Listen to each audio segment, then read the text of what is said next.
अस्सलामुअलैकुम फ्रेंड, आप मेरे चैनल पर पहली बार आए हैं तो मेरे चैनल को ज़्यादा से ज़्यादा सब्सक्राइब करें, लाइक शेयर और कमेंट करें। सब्सक्राइब करके मुझे सपोर्ट करें, शुक्रिया।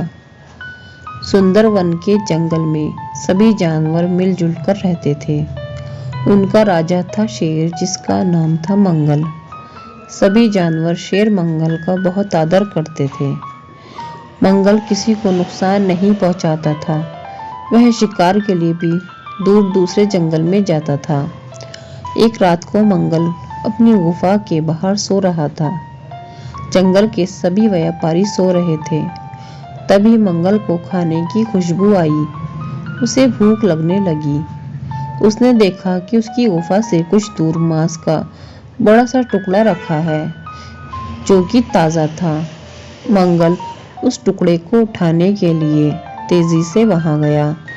उसे खाने लगा, लेकिन यह क्या, तभी ऊपर से एक लोहे का पिंजरा उसके ऊपर आकर गिर गया। मंगल को समझ आ गया कि यह शिकारियों की चाल है। वह दहाड़ मारता इससे पहले कि एक शिकारी ने उसे अपनी बंदूक से बेहोशी का इंजेक्शन मार दिया। मंगल बेहोश उस पिंजरे में पड़ा था।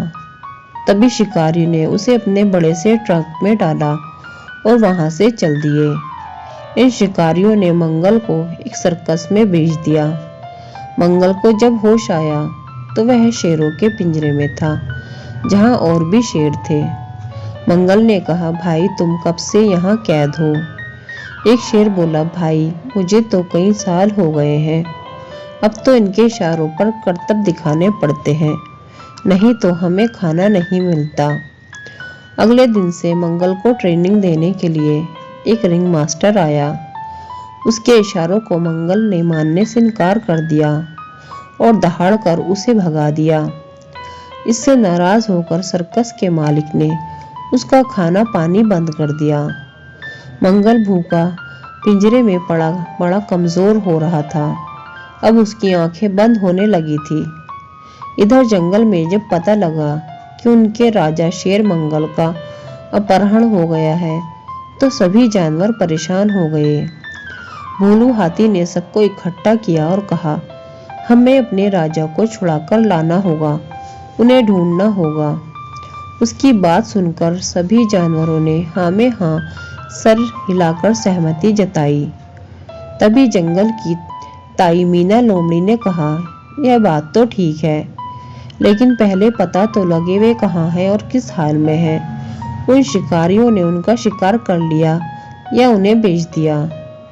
तभी एक हिरण आगे आया और बोला, हाँ ताई जी ठीक कह रही हैं। मेरे ख्याल से ये काम तो अपना चिंटू बंदर कर सकता है, क्योंकि हम तो शहर जा नहीं सकते। हमारा भी शिकार हो जाएगा। बंदर को शहर में जाने से कोई परेशानी, क्योंकि हम तो शहर जा नहीं सकते, हमारा भी शिकार हो जाएगा। बंदर को शहर में जाने से कोई परेशानी नहीं होती। यह सुनकर चिंटू बंदर बोला, आप सब तैयारी करो अपने महाराज को छुड़ाने की। मैं शहर जाकर पता करता हूँ कि वे कहाँ हैं। चिंटू बंदर उसी समय शहर के लिए रवाना हो गया। इधर बाकी सभी जानवर इकट्ठा होकर विचार करने लगे। भोलू हाथी ने कहा, हम हमला रात के समय करेंगे। सबसे आगे हम हाथियों का झुंड रखेंगे, फिर पीछे लोमड़ी और गीदड़ रहेंगे। लोग हमसे डरते हैं, इसके बाद बाकी जानवर रहेंगे। कुछ जानवर जंगल में रहकर सबके घरों की रखवाली करेंगे। कहीं दूसरे जंगल वालों को पता लग गया कि हम सब शहर गए हैं, तो वे यहाँ कब्जा न कर ले। इधर चिंटू बंदर जब शहर पहुंचा तो रात हो चुकी थी। वो मंगल को ढूंढ रहा था। वह पहले चिड़ियाघर में गया, वहां से उसे मंगल नहीं मिला। फिर वह वहां से सर्कस में गया। वह धीरे धीरे शेरों के पिंजरे की ओर जा रहा था। तभी उसने देखा बाकी शेर तो इधर उधर घूम रहे हैं, लेकिन एक शेर दीवार की ओर मुंह करके लेटा हुआ है। चिंटू बंदर एक तरफ छिपकर उन पर नजर रख रहा था। तभी एक शेर दूसरे से बात करता दिखाई दिया। वो बोला, कितना मूर्ख है ये, सुंदरवन का शेर, इसे लगता है यहाँ से जाएगा। हमें देखो, आज तक यहाँ से निकल नहीं पाए। कितने दिन भूखा मरेगा, बाद में तो इसे हंटर की मार के आगे करतब दिखाने ही पड़ेंगे। चिंटू बंदर ने जब देखा कि यह तो हमारे महाराज मंगल हैं, तो उसकी आंखों में आंसू आ गए, लेकिन वह कुछ कर नहीं सकता था। वह वहीं छिपा रहा।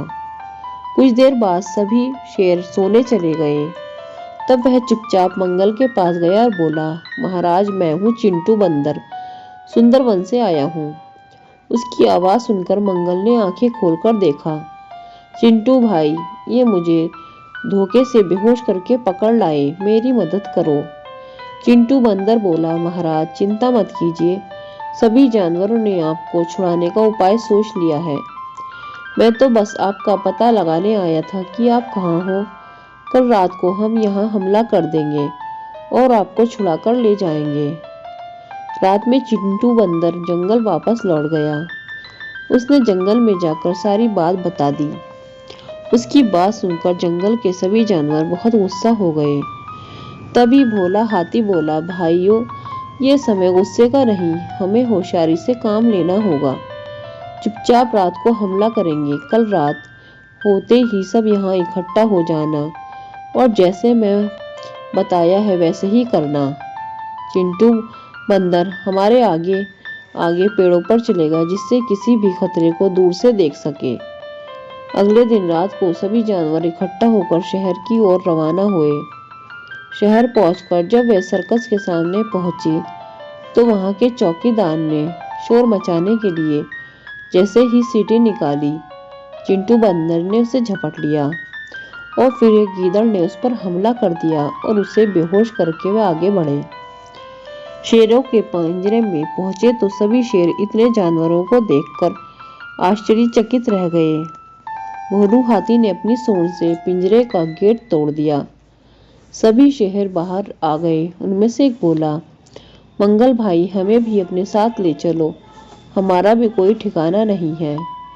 मंगल बोला, ठीक है, तुम मेरे जंगल के किसी भी सदस्य को नुकसान नहीं पहुंचाओगे, वादा करो।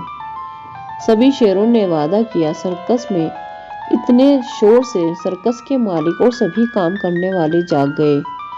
रिंग मास्टर भी आ गया। सर्कस का मालिक हाथ जोड़कर घुटनों के बल बैठ गया और बोला, हमें माफ कर दो। मंगल ने कहा, आज के बाद अगर मैंने कभी यह सर्कस देखा तो इसे तहस नहस कर दूंगा। आज से इस सर्कस में कोई जानवर काम नहीं करेगा। तुम इंसानों को जो करतब दिखाने हैं दिखाओ और इस रिंग मास्टर को काम से निकाल दो। सर्कस का मालिक हाँ में सिर हिलाता रहा। सभी जानवर अपनी मस्ती में अपने राजा को लेकर वापस जंगल की ओर चल दिए। फ्रेंड्स, आपको कहानी पसंद आई है, मेरे चैनल को सब्सक्राइब करें, लाइक, शेयर और कमेंट करें। शुक्रिया।